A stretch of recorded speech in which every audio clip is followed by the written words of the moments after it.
کیا مفتی طارق مسعود صاحب نے کروٹ بدل لیا ہے؟ یہ خوبصورت سوال سنیے، ہو سکتا ہے السلام علیکم ورحمۃ اللہ وبرکاتہ۔ وعلیکم یہ السلام۔ بھیجنے کا مطلب یہ ہے کہ الحمدللہ طارق مسعود صاحب بھی کروٹ لے رہے ہیں، کروٹ لے رہے ہیں۔ کچھ دن تو بول رہے تھے قرآن خوانی کرا سکتے، ابھی دیکھو کلیئر بول رہے کہ نہیں۔ ہاں، قرآن خوانی کے بارے میں مفتی طارق مسعود صاحب کا ایک چھوٹا سا ویڈیو کلپ آیا ہے جس میں وہ بہت اپنے مزاحیہ انداز میں اپنے ہی لوگوں کو، چونکہ قرآن خوانی کی جو بیماری ہے یہ احناف، دیوبندی اور بریلویوں میں ہی ہے، ہمارے یہاں نہیں ہے، اور اس بیماری کا علاج کرنے کے لیے منفرد نوعیت کے انداز سے جو مفتی طارق مسعود صاحب ویڈیو میں بیان کر رہے ہیں کہ گاؤں میں اگر کوئی مر جائے تو وہاں جا کے ٹینٹ مت ڈال لیا کرو، یہ بدعت عمل ہے۔ اب آج سے پہلے سعودی عرب کے علماء، اہل حدیث علماء، سلفی علماء یہ کہا کرتے تھے کہ بھائی یہ بدعت عمل ہے۔ آج احناف نے بھی، احناف کے ان علماء نے جو کہ بقول ہمارے اس ویور کے کروٹ بدل رہے ہیں یا اب شاید انہیں راہ راست دکھائی دینی شروع ہو گئی ہے۔ حقیقت یہ ہے کہ جب سوشل میڈیا کی دنیا میں آپ آتے ہیں نا، دنیا میں قدم رکھتے ہیں، تو یہ وہ بازار ہے جہاں اچھی اچھی پگڑیاں اچھال دی جاتی ہیں۔ جی ہاں، دستار کے ہر تار کی تحقیق ہے لازم، ہر صاحب دستار معزز نہیں ہوتا۔ دوستو، بھائی اور بہن، مفتی طارق مسعود صاحب نے جو کہا ہے کہ قرآن خوانی مرنے کے بعد بدعت ہے، نہ ابو بکر نے، نہ عمر نے، نہ عثمان نے، نہ علی نے، نہ امہات المومنین رضوان اللہ علیہ مجمعین، کسی نے، نہ سلف صالحین نے، حتیٰ کہ امام ابو حنیفہ نے بھی اپنے والد کی نہیں کری۔ امام ابو حنیفہ کے نام پر ان کے فالوورز نے بھی کبھی امام ابو حنیفہ کی قرآن خوانی نہیں کری، بلکہ امام ابو حنیفہ تو بری ہو گئے یہ کہہ کر کہ جب تمہیں صحیح حدیث کے خلاف کوئی ہماری بات مل جائے تو ہماری قول کو، ہماری باتوں کو دیوار پر دے مارنا۔ دوستو، بھائیوں اور بہنوں، اب ہم مفتی طارق مسعود صاحب کو یہ اپیل کریں گے، ان سے بھی اور ان کے چاہنے والوں سے بھی، اس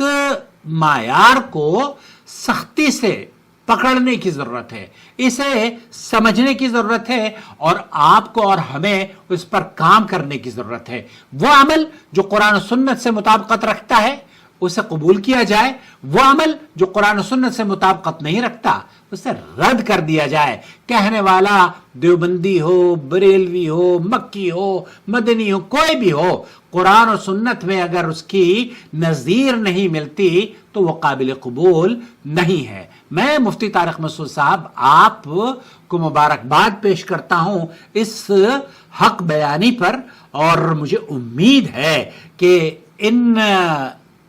اس طرح کی بدعات سے اپنے بھائیوں کو، میرے بھائیوں کو، یہ ہمارے دیوبندی بھائی ہیں،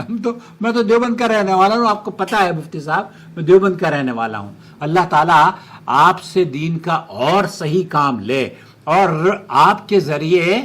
اس فکر کی جو کہ ہر علم غلم کو دین سمجھ کے اور آباء و اجداد کے افعال اور اقوال کو قرآن و سنت پر ترجیح دینے کا جو سلسلہ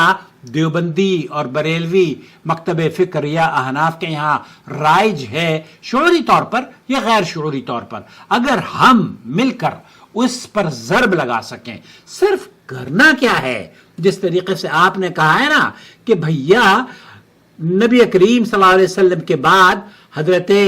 ابو بکر رضی اللہ تعالیٰ عنہ کا انتقال ہوا، عمر فاروق نے ان کی قربانی، ان کی قرآن خوانی نہیں کری، تو آپ کیوں کرتے ہیں؟ میں بھی یہ کہتا ہوں اپنے دیوبندی بھائیوں سے کہ بھائیوں، آج مفتی طارق مسعود صاحب بھی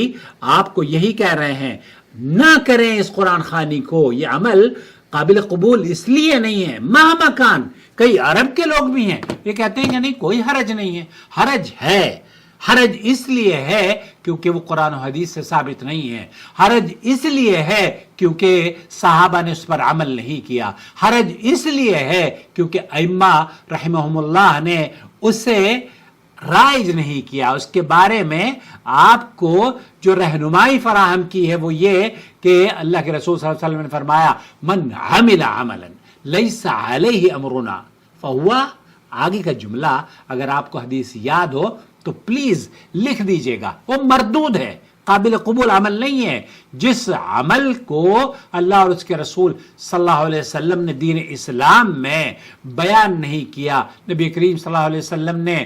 حکم نہیں لگایا یا نازل نہیں کیا اللہ تعالیٰ نے، یا آپ علیہ السلام نے کر کے آپ کو دکھا نہیں دیا، صحابہ کے دین میں، صحابہ کے ادوار میں جو چیز رائج نہیں تھی، جو مذہب ان کے یہاں غیر معروف تھا، اسے آپ بھی چھوڑ دیں۔ اللہ خوش رکھے آپ کو۔ قاری صاحب اور مفتی طارق مسعود صاحب، شکریہ آپ کا۔ بہرحال ویور نے ایک خوبصورت جملہ کہا کہ کروٹ بدل رہے ہیں، اللہ کرے کہ کروٹ بدل جائے اور قرآن و سنت کی دعوت دینا